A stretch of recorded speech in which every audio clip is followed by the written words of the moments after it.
आज इस मोइरांग विजय दिवस के अवसर पर उपस्थित सभी सज्जनगण,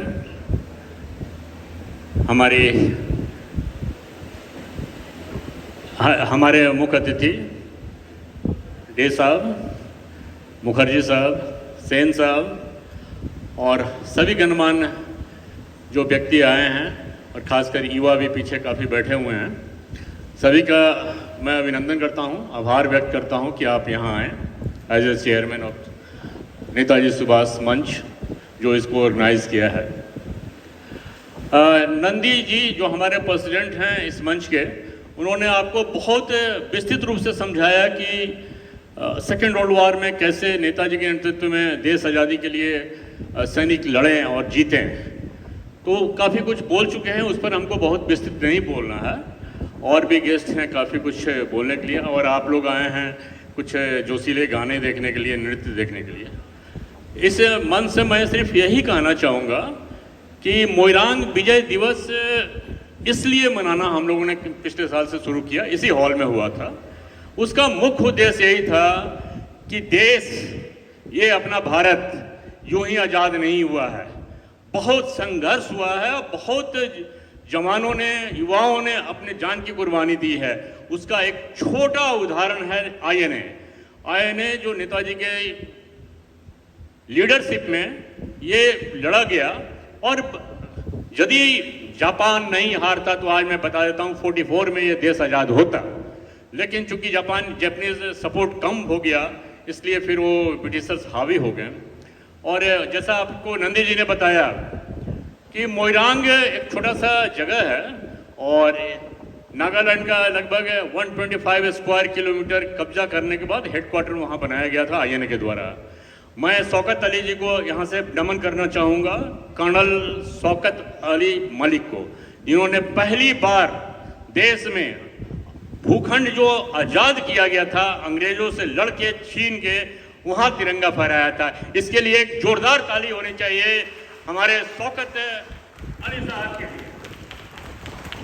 पहली घटना थी जो आज़ाद भारत में के पहले, वो मेनलैंड पहले अंडमान में हो चुका था, अंडमान में तो छोड़कर भाग गए वो लोग, लेकिन यहाँ फाइट हुआ था, जबरदस्त फाइट हुआ था, दोनों तरफ से लोग शहीद हुए और वहाँ तिरंगा फहरा था आज़ादी से 1 साल से भी पहले, 1 साल नहीं 3 साल से पहले, सॉरी। तो ये बहुत बड़ी घटना है, लेकिन इस घटना को कहीं इतिहास में दर्ज नहीं है और हम लोग को भी नहीं पता था। कुछ साल पहले पता चला तो ये निर्णय हुआ नेताजी को श्रद्धांजलि अर्पित करने के लिए, उनको नमन करने के लिए और युवाओं में खासकर ये संदेश देने के लिए कि नेताजी ने क्या क्या किया है। और नेताजी का जो स्वर्णिम काल था उसको हम लोग नहीं जानते हैं, आज भी नहीं जानते हैं। और उसके रेफरेंस हम लोग जापान और सिंगापुर से लेते हैं, क्योंकि हमारे देश में उसको या तो था तो उसको सार्वजनिक नहीं किया गया। अभी ये गवर्नमेंट आई है तो थोड़ा थोड़ा सार्वजनिक हो रहा है। आज भी रहस्य है कहाँ गए हैं नेताजी। आज नेताजी रहते हैं तो देश की स्थिति ये नहीं रहती। उनके नेतृत्व में यदि देश आज़ाद हुआ होता तो ये स्थिति जिसकी परिकल्पना सभी भारतवासी और सब वीर शहीद ने किया था कि भारत आज़ाद होगा और हम लोग खुशहाल होंगे, सशक्त होंगे और विश्व गुरु होंगे। यद्यपि अब कदम बढ़ रहा है उस तरफ, लेकिन बहुत पहले हो जाना चाहिए था। ये आज 80 साल हो गया मोइरांग विजय दिवस का। आप समझिए 80 साल, ये बहुत बड़ा वक्त होता है। और लगभग 26,000 आईएनए के जवान शहीद हुए थे उस युद्ध में, पूरे युद्ध में, नहीं सिर्फ मोइरांग में नहीं, और भी नागालैंड में जो युद्ध हुआ था और जो बर्मा की तरफ से लड़ते हुए आ गए। तो इसका फॉर्मेशन कैसे हुआ, थोड़ा बहुत नेताजी नंदी जी ने बताया। इसका फॉर्मेशन इसलिए हुआ था लीडरशिप में सिंगापुर में कि जो अंग्रेज, जैसा उन्होंने कहा था नंदी जी ने कि अंग्रेज जब सरेंडर कर रहे थे तो भाग गए छोड़कर, हमारे सैनिकों को छोड़कर। उसमें ज़्यादातर भारतीय थे और सभी धर्मों के थे, याद कीजिएगा। शौकत अली साहब भी एक बहुसंख्यक धर्म के नहीं थे और सभी धर्म की महिला पुरुष दोनों उसमें थे। दोनों ने लड़कर, जाति प्रथा बिल्कुल वहाँ नहीं थी। बाद में अंग्रेजों के समय आपको याद होगा डिफरेंट खाना बनता था, वो हिंदू का अलग, मुस्लिम का अलग, सिख का अलग। उन्होंने सारी परंपरा को ध्वस्त किया आज़ादी के पूर्व। तो उनका उद्देश्य यही था कि सारे लोग मिलकर रहें और यूनाइटेड होकर फाइट करें अपने देश की आज़ादी के लिए।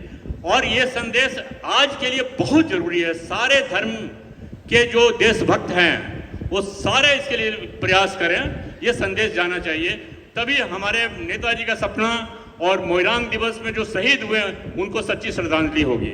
ये युवाओं को जानने की जरूरत है और आने वाली पीढ़ी को जानने की जरूरत है। ये मोइरांग एक छोटा सा इंस्टेंस है, इस तरह का इंस्टेंस हजारों हजार है देश में जो आज भी नहीं है। जैसे हमारे देखिए झारखंड में हम लोग जो शहीद मानते हैं सबसे बड़े हमारे भगवान बिरसा, भगवान, हम लोग भगवान का दर्जा दिए हुए हैं। तो ये इंडिया में मोइरांग को कोई जानता नहीं है, मणिपुर को छोड़ के। मणिपुर में आपके आर्मी के लोग आज भी, और 1918 में प्राइम मिनिस्टर मोदी जी ने एक लेटर संदेश भेजा था इस मोइरांग विजय दिवस पर। पहली बार किसी प्रधानमंत्री के द्वारा एक लेटर भेजा गया वहां के गवर्नर और सीएम को कि आप इसको विजय दिवस के रूप में सेलिब्रेट कीजिए, और सेलिब्रेट हो रहा है। वहाँ एक वार मेमोरियल भी है, जिस तरह से आपको सिंगापुर में है। यहाँ आर्मी के हमारे जवान बैठे हुए हैं, वो जानते हैं अच्छी तरह से।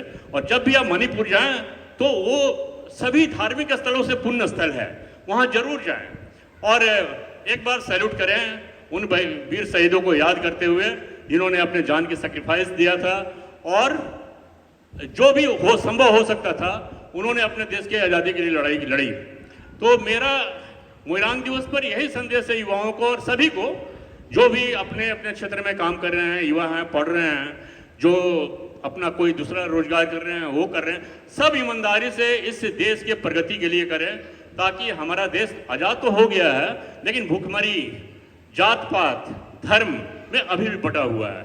जब तक सब एकजुट से संगठित नहीं होंगे ये देश आगे नहीं बढ़ सकता है। और नेताजी और शौकत अली का जो बलिदान था वो पूरा कभी नहीं होगा। इसलिए आप, हम, भाई बहन सभी मिलकर इसको, देश को मजबूत करने के लिए आगे बढ़ें और एकजुटता दिखाएं, ईमानदारी से सब अपने कर्तव्यों का निर्वहन करें। हम लोग अपने कर्तव्यों को भूल जाते हैं, सिर्फ अधिकार देखते हैं, हमको ये अधिकार मिलना चाहिए, हमको ये मिलना चाहिए, हमको ये फ्री में मिल जाना चाहिए। सब चीज फ्री में मिलेगा तो आप करेंगे क्या? ये देश को सोचना चाहिए। सब कुछ फ्री आप करेंगे ये देश निपंसुक हो जाएगा सब। अब मेरा जो अपना पर्सनल फीलिंग है, सब कुछ मेरे फ्री नहीं होना चाहिए। लोग अपने काम करें, मेहनत करें, सबके लिए काम है इस दुनिया में, और उससे देश को आगे बढ़ाएं। क्योंकि बहुत बड़ा ये मंच वो नहीं है कहने का, लेकिन ये बात देश के विकास के लिए जरूरी है कि देश का रक्षा तंत्र मजबूत हो रहा है और मजबूत हो, उसके लिए पैसा चाहिए। तो उसके लिए पैसा के लिए सबको मेहनत करना पड़ेगा। सब इनकम टैक्स दें, सब आपको जो जो टैक्सेस हैं ईमानदारी पूर्वक दें, कहाँ से पैसा आएगा?